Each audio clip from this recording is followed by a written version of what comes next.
वो जो जीते जी जुर्म की दुनिया का छलावा बन गया,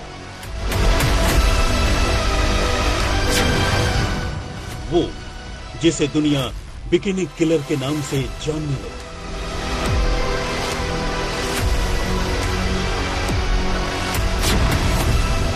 वो जिसकी शातिर दिमागी ने उसे द सरपेंट यानी सांप का नाम दिया।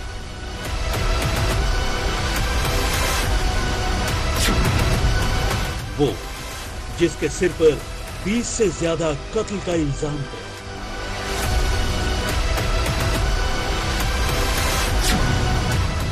वो जो दुनिया के 9 मुल्कों की पुलिस के लिए सालों साल सिर दर्द बना रहा है। अब वो आजाद होने जा रहा है। आखिरी बार दो अमेरिकी लड़कियों के कत्ल के जुर्म में नेपाल की जेल में बंद दुनिया का सबसे बड़ा या यूं कहें कि सबसे विवादित अपराधी और सीरियल किलर चार्ल्स शोभराज अब पूरे 19 साल बाद खुली हवा में सांस लेने जा रहा है। नेपाल के सुप्रीम कोर्ट ने उसकी सजा पूरी होने के 1 साल पहले ही उसके अच्छे चाल चलन और बढ़ती उम्र को देखते हुए उसे जेल से रिहा करने का हुक्म दिया है और साथ ही हुक्म दिया है उसे जेल से निकलने के 15 दिनों के अंदर फ्रांस डिपोर्ट करने का। नेपाल के सुप्रीम कोर्ट की जज सपना प्रधान मल्ला और तिल प्रसाद श्रेष्ठ की बेंच ने 78 साल के शोभराज की एक याचिका पर फैसला सुनाते हुए ये कहा कि उसे जेल में लगातार बंद रखना मानवाधिकारों के मुताबिक नहीं है। चार्ल्स को आखिरी बार नेपाल की राजधानी काठमांडू के एक कसिनो से 2003 में गिरफ्तार किया गया था। हालांकि तब नेपाल पुलिस ने उसके खिलाफ 28 साल पुराने एक केस को दोबारा खोला था, जिसमें उस पर फर्जी पासपोर्ट से सफर करने के साथ साथ एक अमेरिकी और एक कैनेडियन लड़की के कत्ल का इल्जाम था और इसी इल्जाम में उसे साल 2004 में 20 साल की सजा सुनाई गई। वैसे तो चार्ल्स की पूरी जिंदगी ही एक से बढ़कर एक कहानियों से भरी रही, जिसमें जुर्म की खौफनाक वारदातों को अंजाम देने से लेकर कायदे कानून का मजाक बना डालने तक के बेशुमार किस्से शामिल हैं। लेकिन आखिरी बार यानी पिछले साल 2021 में उसने तब पूरी दुनिया में सनसनी फैला दी थी, जब उसने नेपाल की जेल में बंद रहते हुए ही विदेशी मीडिया को इंटरव्यू दे दिया था। चार्ल्स शोभराज की जिंदगी की तिलस्मी कहानी आपको तफसील से सुनाएंगे, लेकिन पहले ये समझ लीजिए कि आखिर चार्ल्स शोभराज की गिनती इस दुनिया के सबसे खतरनाक अपराधियों में क्यों होती है। चार्ल्स पर सन 1972 में थाईलैंड में 5 लड़कियों के कत्ल का इल्जाम लगा, जिसके बाद उसका नाम बिकिनी किलर पड़ गया। वहां के कानून के मुताबिक इतने कत्ल के बाद चार्ल्स को फांसी की सजा मिलनी लगभग तय थी, लेकिन वहां के कानून में एक शर्त यह भी थी कि ये सजा 20 सालों के अंदर ही मिलनी चाहिए थी और कानून की इसी शर्त को चार्ल्स ने अपनी जिंदगी का हथियार बना लिया। चार्ल्स अब किसी भी कीमत पर थाईलैंड पुलिस की जद में नहीं आना चाहता था। इसके बाद वो सीधे 1976 में भारत में पकड़ा गया। यहां उस पर कुछ फ्रेंच टूरिस्ट को नशीली चीज खिलाकर लूटपाट करने का इल्जाम लगा। गिरफ्तारी के बाद उसे देश के सबसे सुरक्षित जेल यानी दिल्ली के तिहाड़ में रखा गया। इसी जुर्म में उसे सजा भी हुई और सजा के बाद उसे 1986 में छूट जाना था। लेकिन चार्ल्स ने एक बार फिर अपना दिमाग दौड़ाया। चूंकि छूटने के बाद उसे थाईलैंड डिपोर्ट कर दिए जाने का खतरा था, जहां उसे मौत की सजा मिल सकती थी। इसीलिए उसने अपनी सजा खत्म होने से पहले ही जेल तोड़कर भागने का फैसला कर लिया। उसने तिहाड़ में अपनी बर्थडे का ड्रामा कर अंदर मौजूद कैदियों, संतरियों और अफसरों को जमकर नशीली मिठाई खिलाई और फिर जेल का दरवाजा खोलकर बड़े आराम से बाहर निकल गया। और तो और बाहर आने के बाद उसने खुद अपनी तस्वीरें भी क्लिक करवाई और फिर मौज मस्ती करने गोवा चला गया। कहते हैं इसके बाद उसने खुद ही फोन कर पुलिस को अपनी लोकेशन बता दी और कुछ इसी तरह दोबारा गिरफ्तार हो गया, जिसके बाद उसे फिर से जेल तोड़ने के जुर्म में सजा हो गई और इस बार उसकी सजा 1996 में पूरी हुई।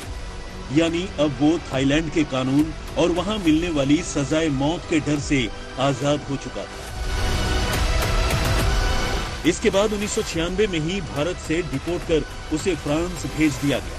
लेकिन कहते हैं ना कि चोर चोरी से जाए मगर हेरा फेरी से न जाए। इस बार चार्ल्स नेपाल में किए गए जुर्म के इल्जामों में साल 2003 में काठमांडू में गिरफ्तार कर लिया गया और फिर तब से लेकर अब तक वहां की जेल में ही रह रहा है।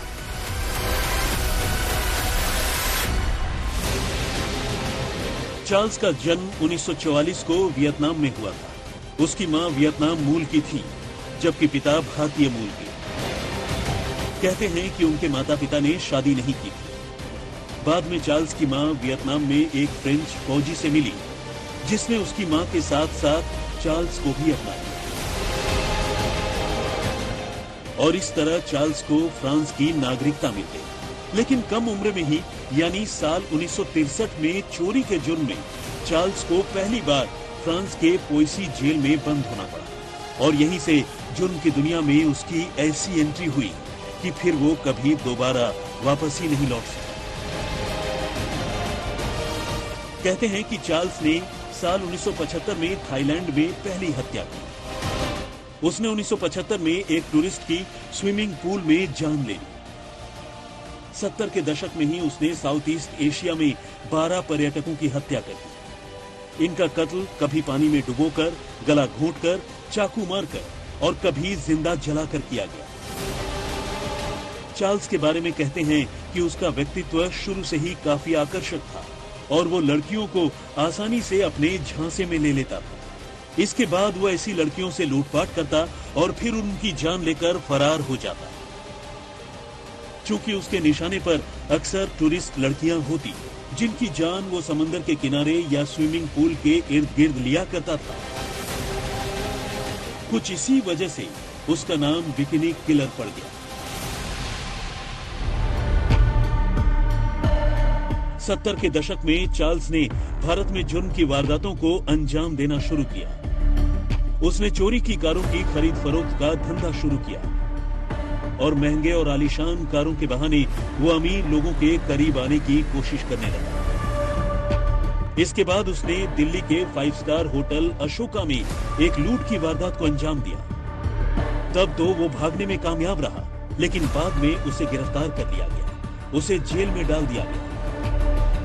इसके बाद जब वो जेल से छूटा तो उस पर एक साथ 22 फ्रेंच टूरिस्ट को नशीली चीज खिलाकर उनके साथ लूटपाट करने का आरोप लगा। इसी बीच वो जेल में रहा और जेल से भागने में भी कामयाब हुआ। चार्ल्स कितना खतरनाक अपराधी है इसका अंदाजा इसी बात से लगाया जा सकता है कि एक वक्त पर भारत के अलावा Nepal, Myanmar, Thailand, France, Iran, Greece और टर्की समेत करीब 9 देशों की पुलिस को उसका इंतजार था। नेपाल की जेल में सजा काटते हुए ही चार्ल्स ने खुद से कई साल छोटी उम्र की एक लड़की निहिता विश्वास से शादी कर ली। ये चार्ल्स के वकील की बेटी थी। हालांकि ये शादी ज्यादा दिनों तक नहीं चली और दोनों अलग हो गए। बहरहाल फिलहाल नेपाल में जेल प्रशासन को सुप्रीम कोर्ट के आदेश का इंतजार है, लेकिन चार्ल्स ने अपनी रिहाई से पहले ही डिपोर्ट होने तक काठमांडू के हयात होटल में कमरा बुक करा लिया। उसने यहां अपने कुछ नजदीकी रिश्तेदारों को नेपाल आने के लिए मैसेज भी भेजा। इसके अलावा शोभराज ने कुछ विदेशी पत्रकारों और उन पर किताब लिख चुके लेखकों को भी काठमांडू बुला लिया है। सभी के वहां ठहरने का इंतजाम किया गया है।